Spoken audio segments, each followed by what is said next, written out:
My name is Arthur Ejiofor, and with me to discuss this is Joy Ugben. It is a program that discusses various national and international matters. A Nigerian should be able to live and work in a hospitable and safe environment in the north or south or east or west of Nigeria. You cannot have a country where politicians do things and get away with them and expect that the citizens will do otherwise. Daily Communion for the love of God and neighbor.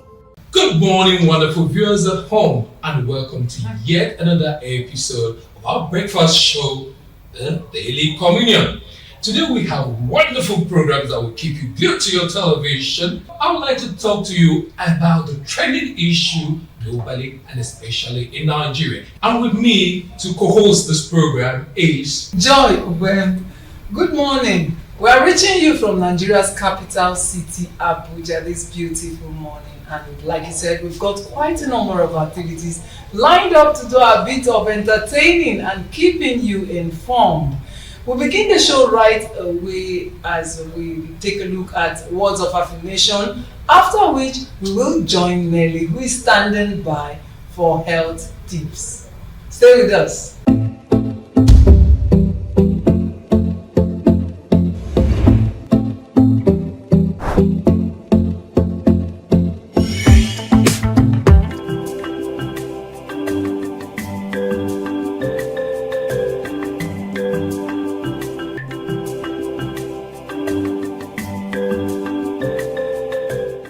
Dear child of God, I've come again today to let you know that God is the owner of this day.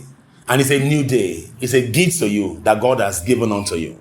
But I would love to share a secret with you. Find in the scripture. 1 Peter chapter 5 verse 7. It said, unload all your cares of the Lord because he careth much.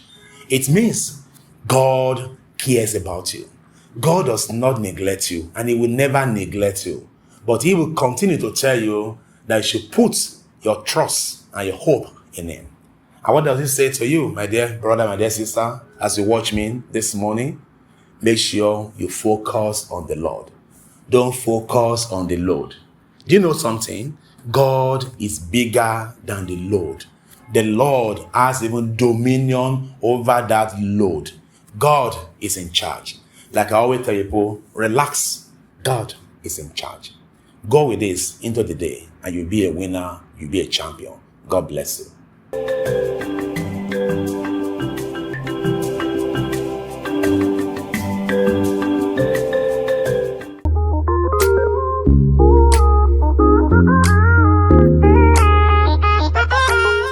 Welcome to Health Tips on the Daily Communion.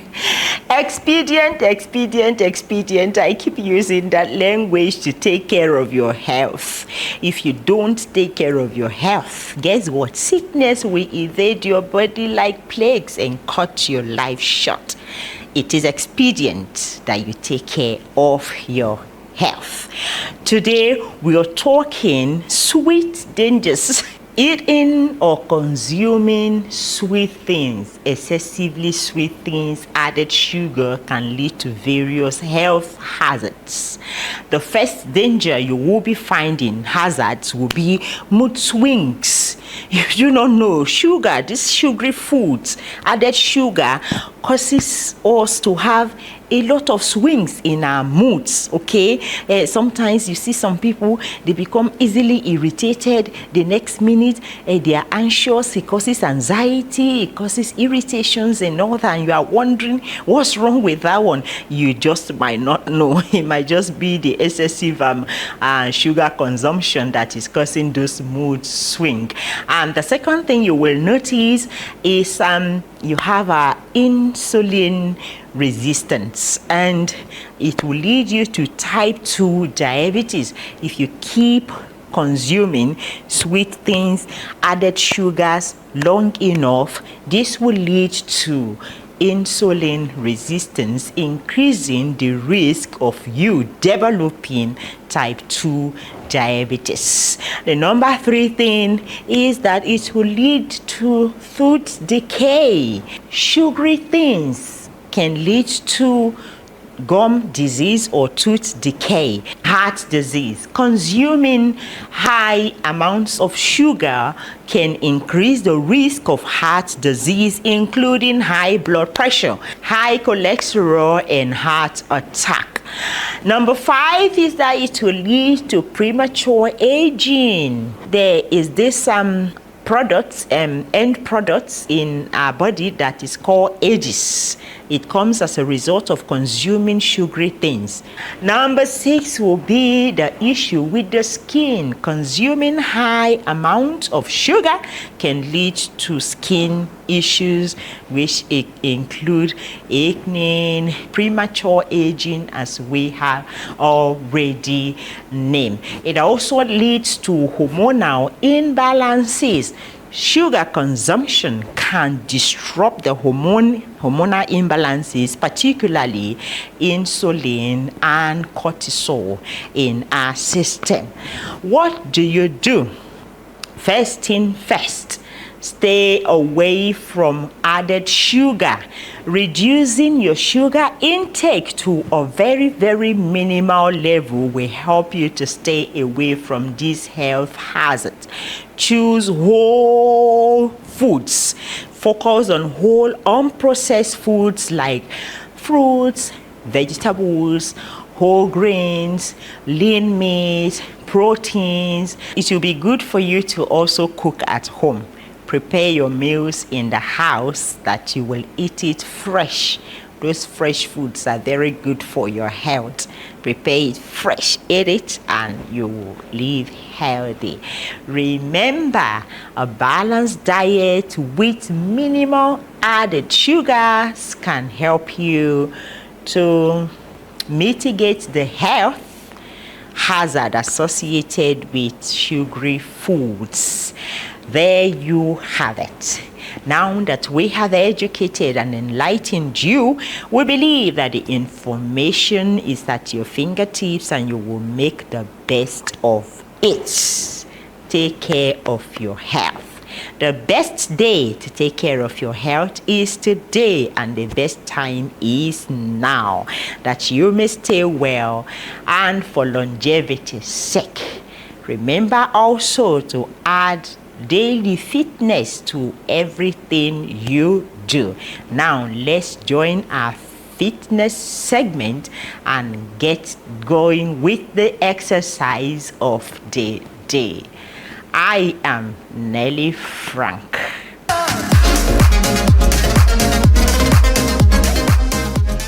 Hello, good morning. Welcome to another section of Abba Fit Drill. So, as you all know, we are going on a step swap. I'll be giving you the advanced program. Lawal Abdurrauf and I will be giving the modified program.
We're still on the program, the Daily Communion, reaching you live from the Catholic Television of Nigeria, Abuja.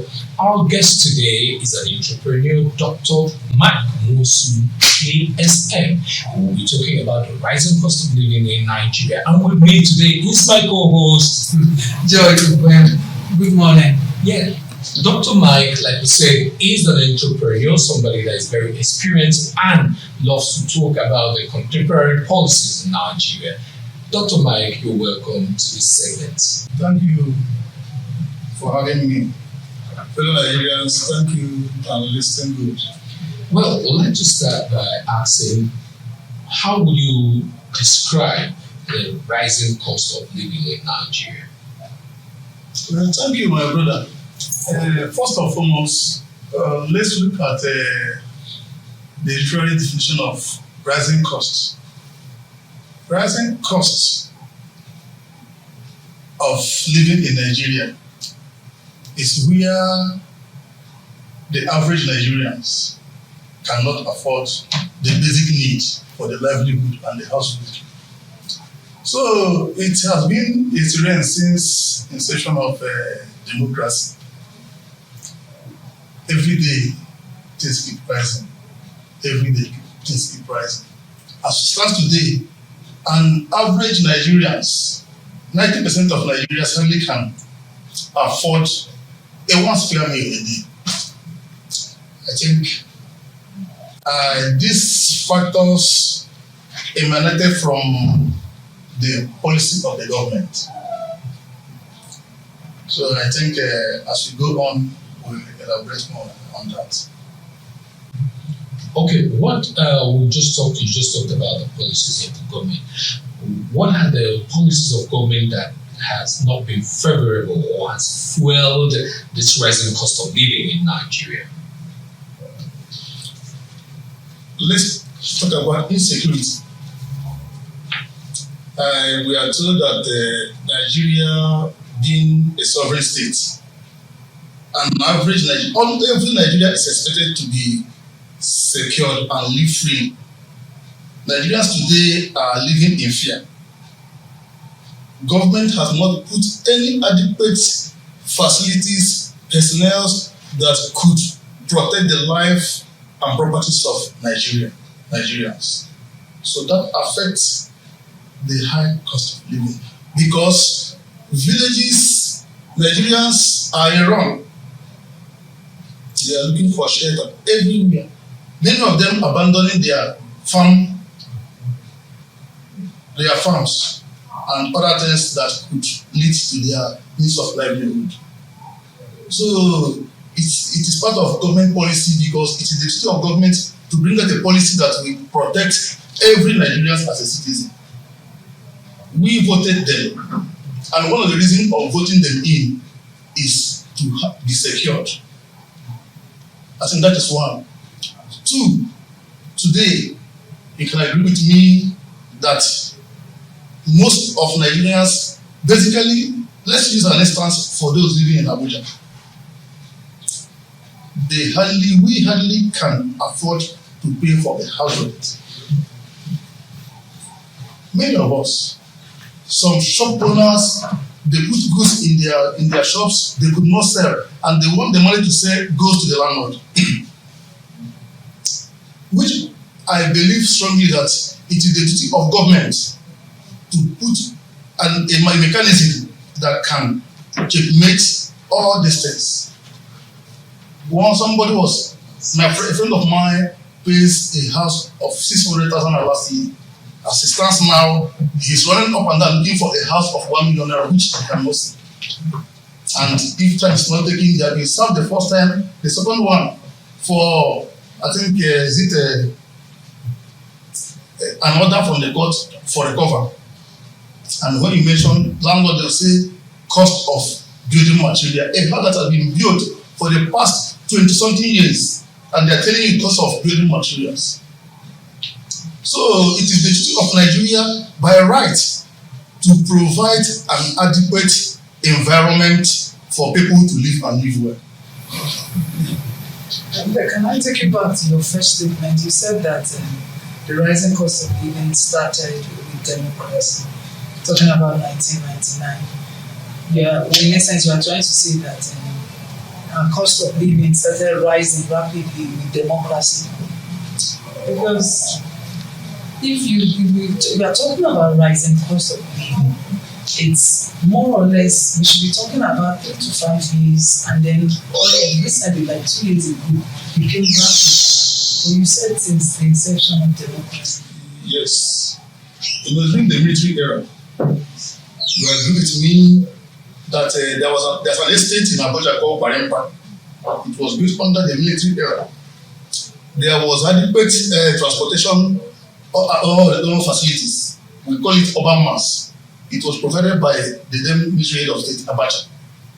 But since Nigeria has navigated into democracy, all what we have been seeing is all those facilities that have been put in place. And during that military era, once they have dabbled into doing anything, everybody will adhere to it.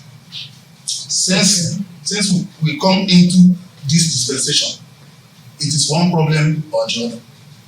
During military regime, you hardly can see these headers. You hardly can see these problems.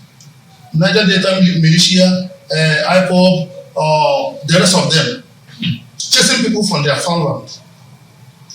So you see that insecurity was more compounded under this democracy. If I'm going to look at what you said at the beginning, you talked about insecurity and farmers moving out from the farm, header from splash. What is the role of climate change in affecting the headers who normally stay where they find the lush grasses, but right now clashing with farmers? So can you give us an insight about the role of climate change? Today, headers move from one place to another looking for food for their animals, their cows. It's part of the problem caused by climate change, because where they have been settled or settled for a long period of time, and their headers could not see some grasses and other things to feed on, they will proceed from there. And this header, they don't have destination. It is just like a continuous movement, in as much as they want to feed their headers. So, because of that, they dabble into people's farm, destroying the farm produce. And at the cost of that, many of our people, because of the high cost of living, they have ended up cutting the trees. And cutting the trees, making environment porous. So it's part of the problem that we are facing today. Affecting the high cost of living. Yeah, but before we were importing practically everything, and the standard of living was not this high. It wasn't rising this high. But government brought in the policy of grow Nigeria and Nigeria to buy Nigeria. We should enrich ourselves, we should grow our products and patronize ourselves. And ironically, when we are asked to patronize ourselves, the cost of living begins to rise higher. What are your thoughts on this? Because for a layman, it's really difficult to understand. Being that now that I'm asked to go to farm and I'm farming, cost of living is higher. When I was buying it from another country, it was not this high. What are your thoughts on this? What do you think? Can you explain this to us? When you look at that, you begin to ask yourself, is the government actually sincere? Otherwise, just as you just narrated, during President Goodluck, we virtually import everything rice. I think the highest price of rice then was about 7,000 something. And the government comes in, they first of all stop importation of rice. And we are told that we are going to Nigeria, we are going to industrialize, have adequate factories for Nigerians to go into farming and make available for these foodstuffs. Today, a bag of rice as at yesterday is 125,000 naira. So, government, policies of government has never in any way benefited the Nigeria, not average Nigeria, though I can use the word average because it does not affect them. Someone was telling the president to try to ensure that his next medical or exercise should be in any of the hospitals in Nigeria. It's only by that he will discover the problem Nigerians are facing. A president can as well walk into the market, go to schools. By the time he sees those things and it becomes an eyesore, believe me, my brother and my sister, there will be an adequate mechanism for them to have a change. They don't feel what we are feeling. All right, and I would like to know, what do you think about the effect of the subsidy removal on the high cost of living?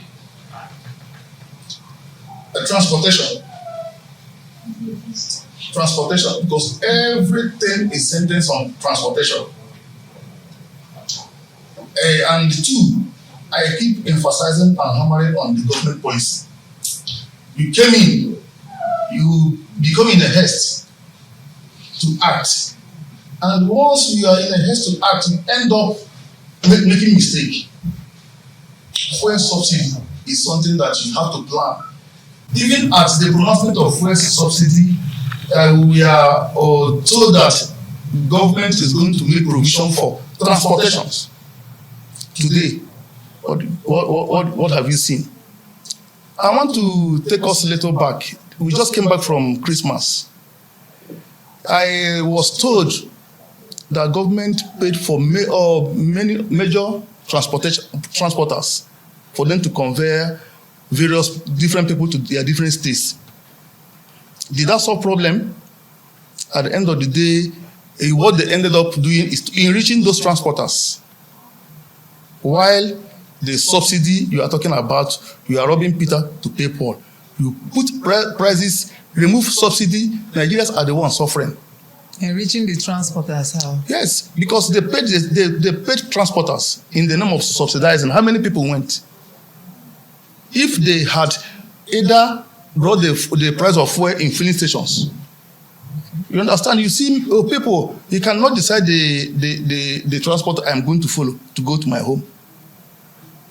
Make sure that if you want to talk about subsidy, you subsidize it in the stations so that all these transporters and also control the prices. Because people say, one of my brother was telling me that now from Abuja to Owerri is 58,000 naira. Is it government? I thought that is government. Because if government insists that no transport should leave Abuja to Owerri more than 20,000 naira, they will do it. And how is government going to come on that? By bringing the price of fuel low for them to afford. In that case, subsidizing it. But they could not.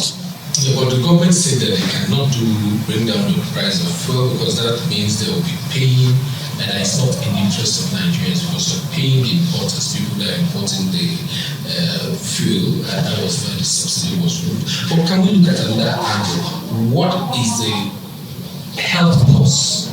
How does it affect the rising cost of living in Nigeria, affect the overall health of people and affordability of health in Nigeria? I want to say this. Where I lived, a woman died of cancer. And why did she die of cancer? Because the hospital that she ended up doing the surgery, subsequently they could not afford the adequate medications that were supposed to be on that woman. The woman decayed in the house and died. The husband could not afford. The only place they were talking about therapy was in the city in Sokoto or thereabout. And you are going to Sokoto, you will be considering the security challenges. You consider the hotel you're going to stay, you consider the number of days they're going to stay, and the cost. National Hospital could not afford to do anything. government hospital could not afford. That is why I mentioned that the day before yesterday or thereabout, someone advised the president to try to have his next medical routine in one of the hospitals. If he dare do that, my brother, he will know what Nigerians are passing through. In line with him going out, can you talk about global pressures? Because you seem to be saying that it's the government, it's about the government. The rising cost of living in Nigeria is basically the fault of the government. So let's talk about global pressure. Don't you think that global pressure, forces from outside also have a hand in the rising cost of living in Nigeria? We are not born during the First and Second World War thereabout. And we are told that a country like China decided to go into extinction or hiding. Take their time to develop their country. Today, China is competing with the USA. A place like Japan, they said not to go double into things that had to do with war, and they pump all their energy into technology. Now, is there any external influence on them? Nigeria is a sovereign state. So it is the government policy, it is how you decide it. When you are talking about external influence, you don't consider external influence when you want to take drastic action. When you want to, the rule of law does not consider external influence. But when it comes to what concerns Nigerians, then the external influence should come and influence Nigeria on the way that they should treat their citizens. It is not fair then. So I don't see anything that has to do with external influence, because we are sovereign states. So we decide how we govern ourselves. What we need is a good policy that we speak. Okay, I still want to take us back to the issue of fuel subsidy, because from some quarters people say that particular policy is not a bad one. It's just the timing. But you seem not to see anything good about it.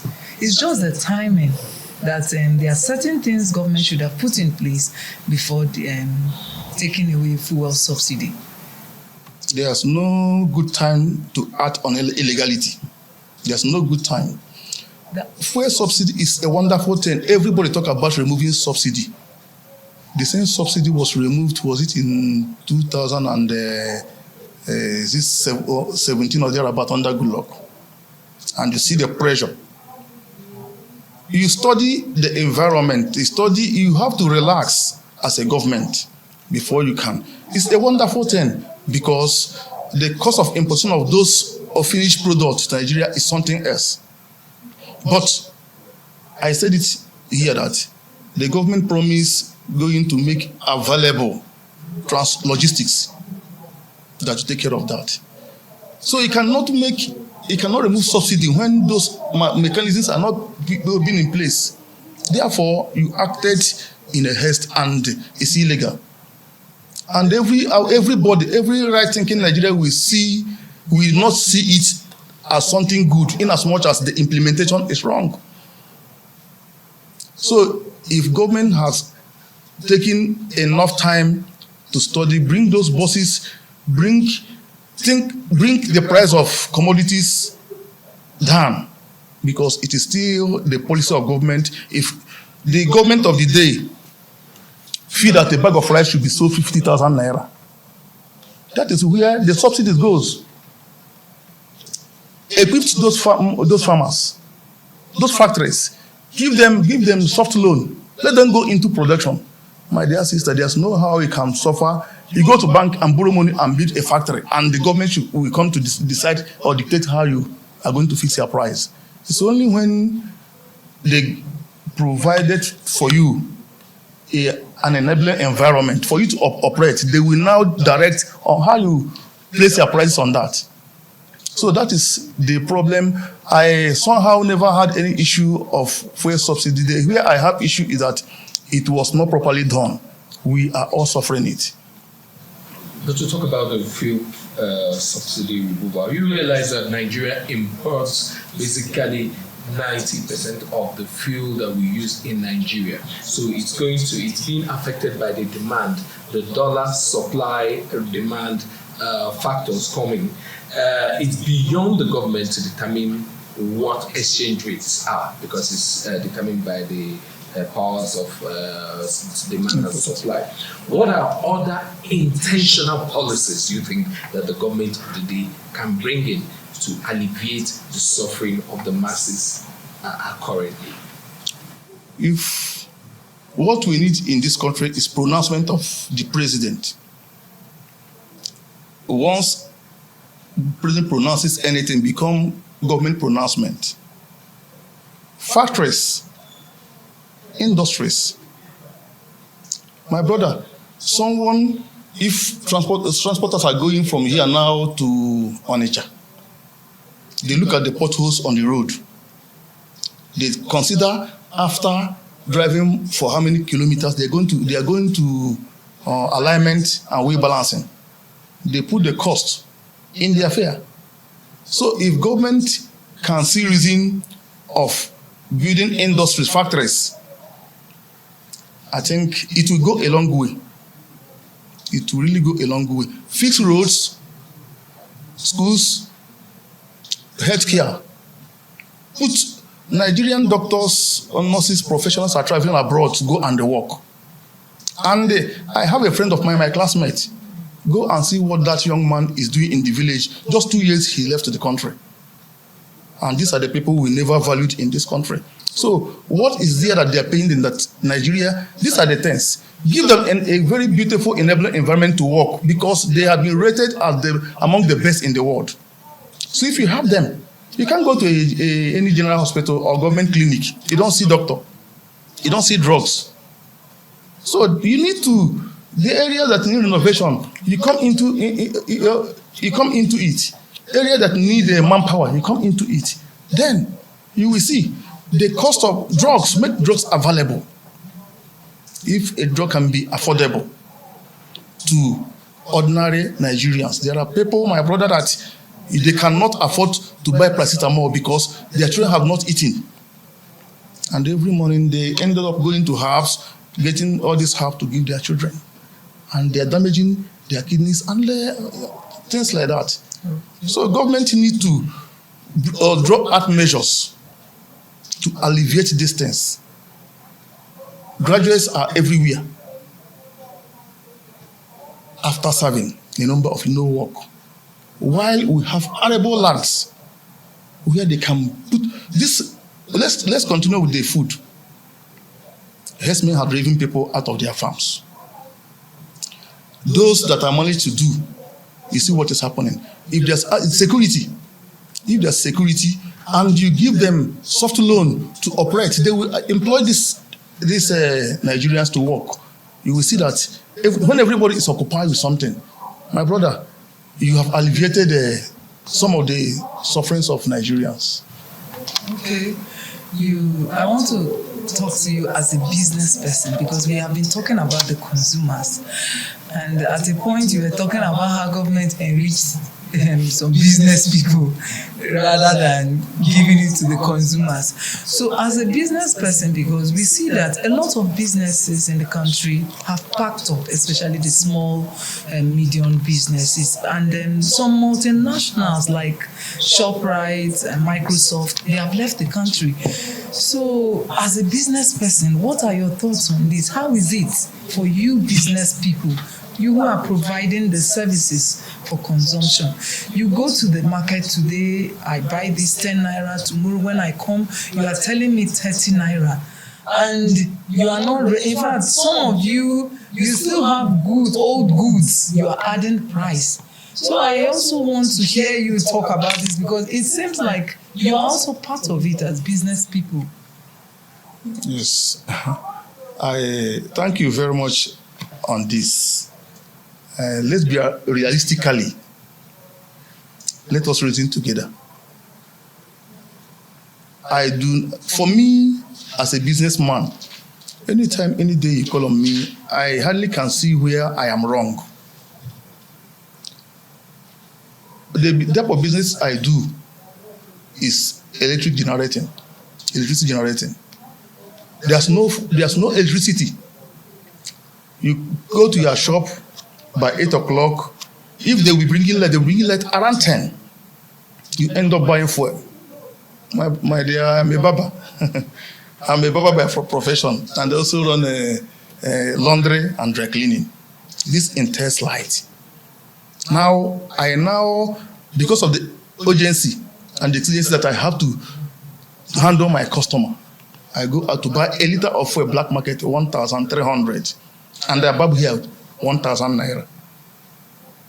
You understand? So probably if it's my customer who I usually buy 1,000 naira, I said it's 1,500. That person will be seeing me as somebody. I say it's government. Now you have 1,000 naira, forgetting that it's fuel, and the liter of fuel cannot finish one person.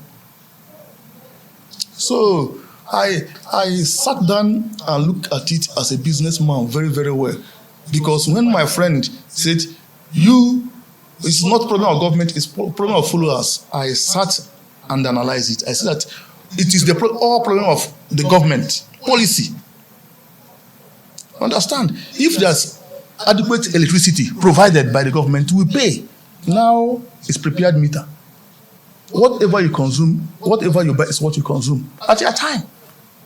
If it finishes, you know it has finished. There's light. My brother, the amount I spend in buying fuel, I will use it to recharge that meter for 5 months.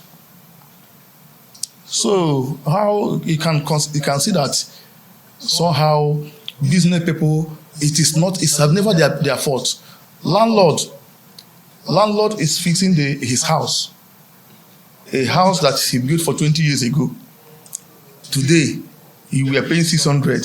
All of a sudden, he said 1.5. And even at that 1.5, it is hardly seen. When you mention, he said, cost of materials. Because if you are leaving that house, there must be renovation in that house. Do you know how much a bag of cement is? And other things. So it is all about government. I remembered 1996 or thereabout when Abacha was the head of state. He flagged the price of cement. Out of that his pronouncement, everybody complies. You buy cement, the price government fixed. Because he is in charge of, he is the chief security, he controls the ports, he decides how much is bid that comes in, how much they use for importation, and the rest. Thank you so much for your time. We will be going on a quick break right now, and when we come back, Dr. Nwosu is still in the studio with us to continue on the discussion on the rising cost of living in Nigeria. Remember that you can watch us on GoTV channel 115 and also on your social media handles being displayed on your screen at the moment. Stay with us, we'll be right back.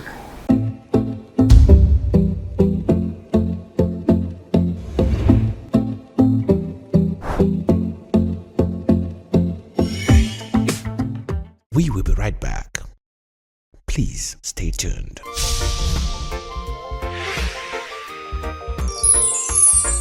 The CTV is our own product, and for a long time we have been waiting for this. Now you don't have to start looking around the television channels to find something decent. You can be sure that once you hit Catholic TV, you've hit something decent. I am a priest of Port Harcourt Diocese, and I encourage everyone, Catholics and non-Catholics around, all of us are children of God. Keep watching Catholic television. What's up, my people? They call me Tubaba. Keep watching Catholic television. One love. My name is King Tonto. Keep watching the Catholic TV. God bless you. Hi, Catholic TV fan. We are the Glamour Girls of St. Columbani Secondary School, Ikwen, Obatakara local government area, in Akwa Ibom State. There is no place like St. Columbani's, and there is no TV station like the Catholic television. Stay connected. You are watching CTV.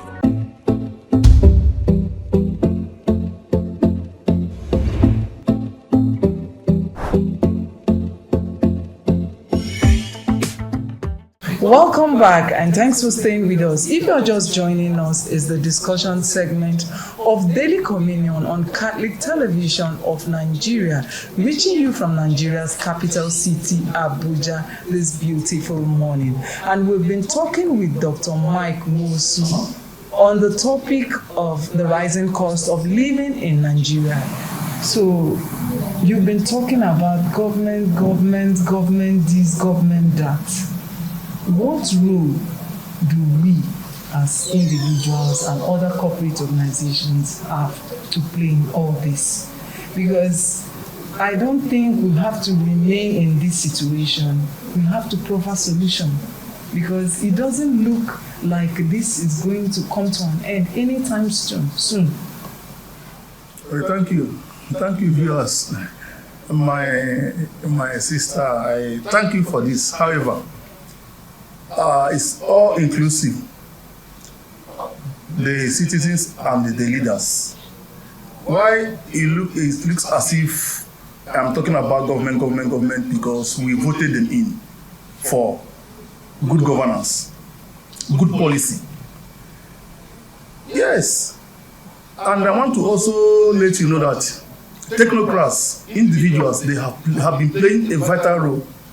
Dangote, many of them, captains of industries, they are contributing.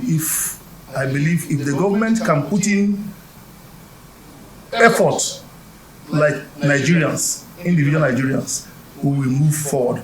But however, I am a businessman. What can I do to contribute? Charity begins at home. If we don't have the mechanism, if I don't have the mechanism to fly, there's nothing I can contribute in this country. I am one of those who believe that give me the enabling environment, I will offer my best. I cannot just come from nowhere and I begin to do this and that. If there's unemployment, if there are factories, if there are industries, if there are this steady electricity we are talking about, then you will see that businesses will grow. A businessman pays tax. That is enough. But if I don't do anything, there's no way for me to pay tax. There's no way to get money to pay tax. So what we owe government is to pay tax. So government owes us to give us the basic necessities for us to be able to pay tax. Yet, most of all this thing we are talking about also is the taxpayers' money. They should use it well. Put it into use. Let Nigerians work. My dear brother and sister, the youth, those core members who have finished serving, push money into them and give them time to see what they will do. Is it not when somebody I listened to a program every day said, if a man does not have the reason of waking up, still become more interesting. That is it. Equip the youth and they see what they will do. Just as we are talking about rice production and the other things, you don't give them money to establish factories and you are dictating for them to on how it's not possible. But by the time all these measures are being placed, my brother, Nigerians are a wonderful set of people. They will contribute immensely for the development of this country. I want to take you back. Some loans have been given in the past. There were COVID-19 loans. Some people got 10 million and so on. But we cannot actually say who has done anything with those money that were released to them. And you saying the government should still give money. If you are the government, if you are the one, is that how you run your business? Because I know quite a number of people who were given these funds, but they did nothing. There were some that got married. People bought cars rather than investing them. I remember that's why there is this saying by our former president that Nigerian youths are lazy. Okay, my sister, we need Nigerian people, and Nigerians are sincere. The people that are not sincere is the leaders. Let me tell you this. 4 years ago, I was a president of Justice Development and Peace Commission of the Catholic Church, my parish. My dear, we make out money available to empower people, and you monitor it. If you give somebody, government, you bring out COVID-19 loan, you give people loan, you call it loan. Somebody does not give you plan of what to do, you give out loan. and yet, who is monitoring them? So, giving out loan, at the end of the day, you don't see it. What have you done? Servicing the poor today, you say this is what you want to do. They take you on the stability studies, ensure that you have a shop, you have this, you have that. They will equip you. Then they will monitor it. You see, most of those people they equip today are doing well. So government cannot from nowhere throw in money to somebody, say, I give you a loan to go and do whatever you like. And there are some training companies. They undertake them on training. And it is true that when you finish the training the government is giving to you, they look at your profile, your company profile, and what you can do. And they look at the shop, make that money available, and follow it up. If you don't follow, we are here, you give me money to go and buy car for you. And you don't know me. You say I'm a Nigerian. When going home, I'm going to face one challenge or the other in the house. That money will be used. So when you are apportioning or appropriating finance money for project or development, there must be a department that follows it up. That is all. On a personal note, what adjustments have you made with the rising cost of living? Because I see that a lot of Nigerians have made adjustments. There are some who say they have cut down this from their meals and that they no longer do this, because the truth is that some of us were actually living extravagant lives. Then some people have become more hardworking. They have taken more jobs. There are different situations. So I just want to know what personal adjustments have you made? In my house, I have 3 kids. And this morning, as if this is part of our discussion, because we had meeting every Friday. I came in yesterday, my children ate, and the remaining soup was thrown to the dustbin. And the day before yesterday, the same thing, but before they could have done that, I came and I ate it. I have prevented myself and my wife going to the freezer to bring us soup. That is adjustment. Adjustment that we usually buy 1 loaf of bread, 1,500. We have now cut it down. They will finish it. Now, my wife will usually give them four slices. Now it's giving them 3.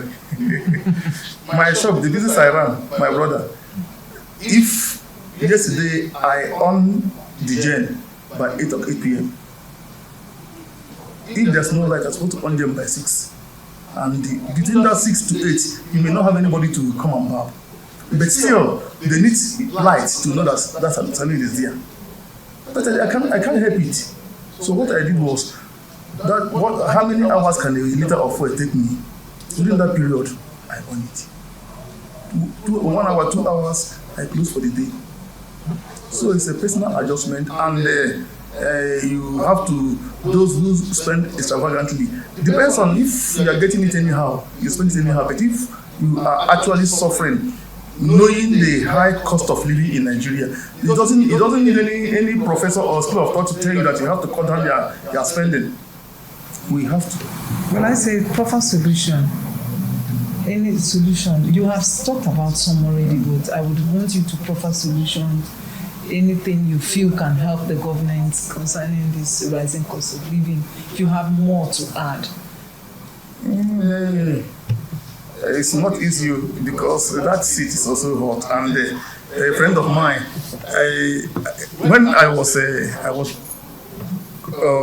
vying for or aspiring the office of Federal House of Reps in Abuja here, I discovered that some of my friends, I hardly can reach them.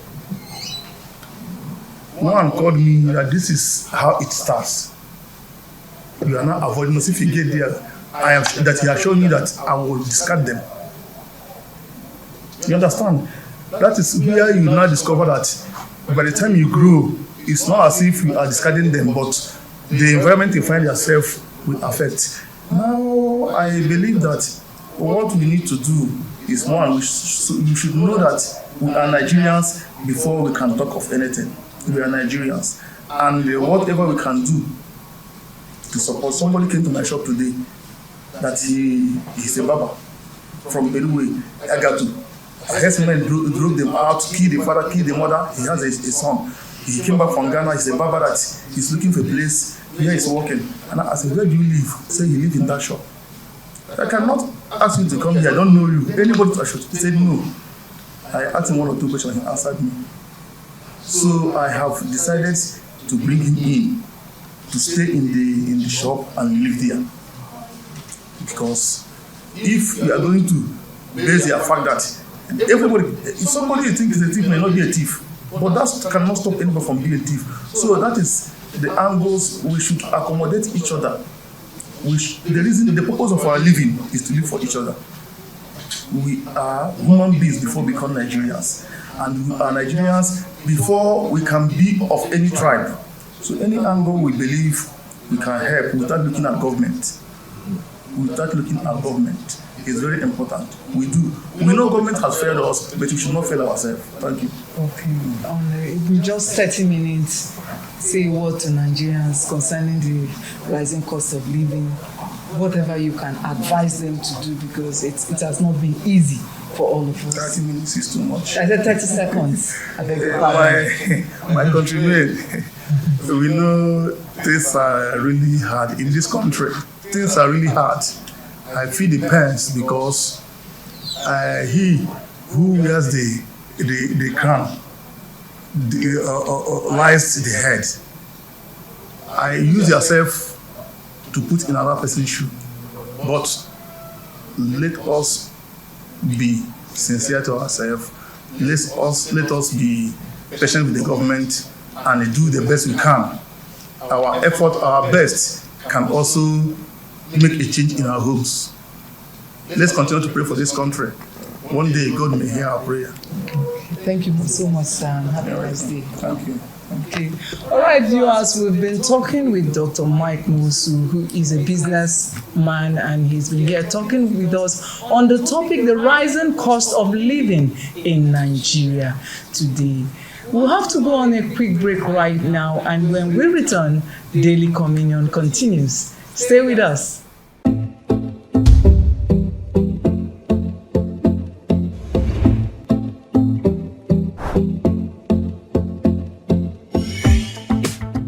Nigeria, a country with vast human and natural resources, faces significant challenges in ensuring a decent standard of living for its citizens. The current living standard in Nigeria is characterized by economic struggles, infrastructure deficit, healthcare challenges, education, and security concerns. High inflation rates, unemployment and poverty level continue to affect the purchasing power of Nigerians, making it difficult for many to afford basic necessities. Inadequate infrastructure, including power, water, and transportation, hampers economic growth and affects the quality of life. Nigeria's healthcare system faces numerous challenges, including inadequate facilities, equipment, and personnel, making it difficult for citizens to access quality healthcare. The education sector also faces challenges, including inadequate funding, infrastructure, and qualified teachers, which affects the quality of education. Insecurity, including banditry, kidnapping, and insurgency, affects many parts of the country, making it difficult for citizens to live safely. To improve living standards in Nigeria, it's essential to address the underlying challenges and build on the opportunities. This can be achieved through implementing policies that promote economic growth, infrastructure development, and social welfare, investing in education, healthcare, and skill development to equip Nigerians with skills needed to compete in the global economy. Encouraging entrepreneurship and innovation through funding, mentorship, and infrastructure support. By addressing these challenges and building on the opportunities, Nigerians can improve the living standards of its citizens and create a brighter future for generations to come. Overall, Nigerians' living standards are shaped by a combination of economic, social, and infrastructural factors. Addressing these challenges will be crucial to improving the quality of life for Nigerians.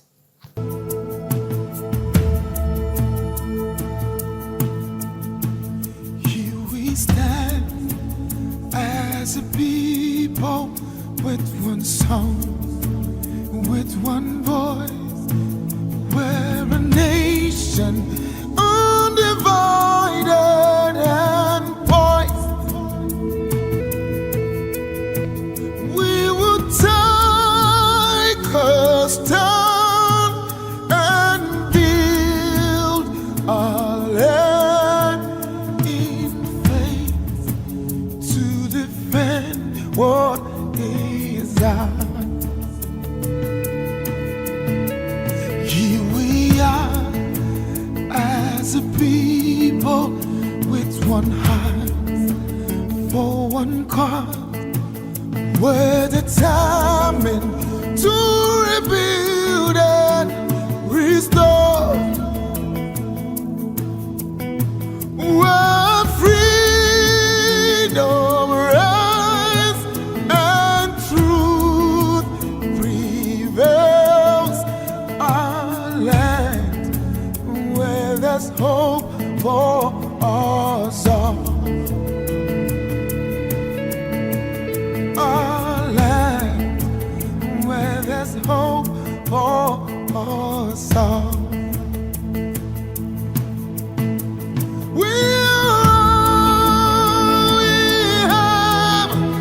We'll defend our land. We believe in this nation, and we know we'll get there. We'll defend our land.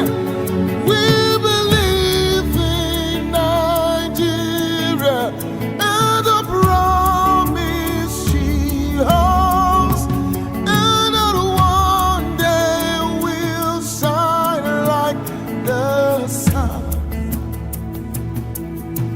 We're a great nation.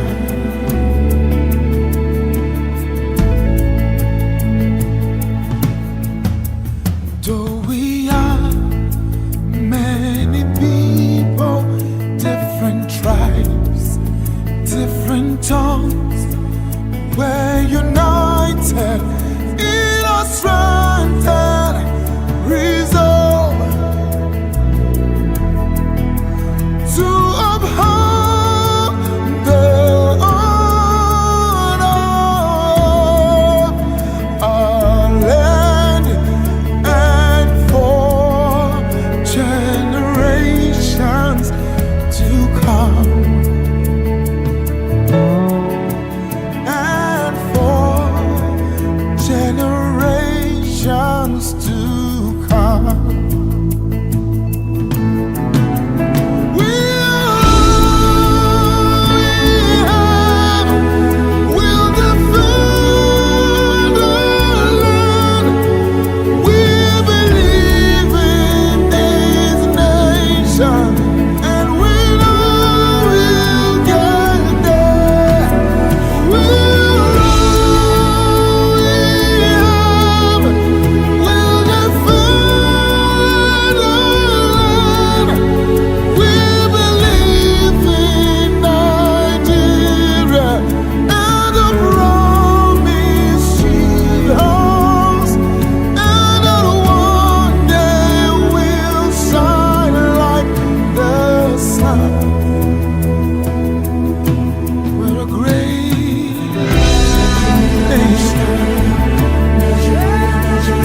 grace than a great nation. Oh, oh, oh, oh yeah. Ooh.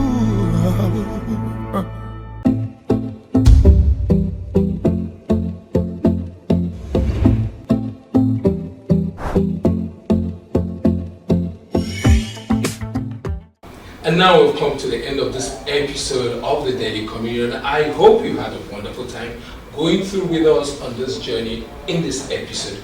Please stay with us tomorrow, same time, same station for another beautiful episode.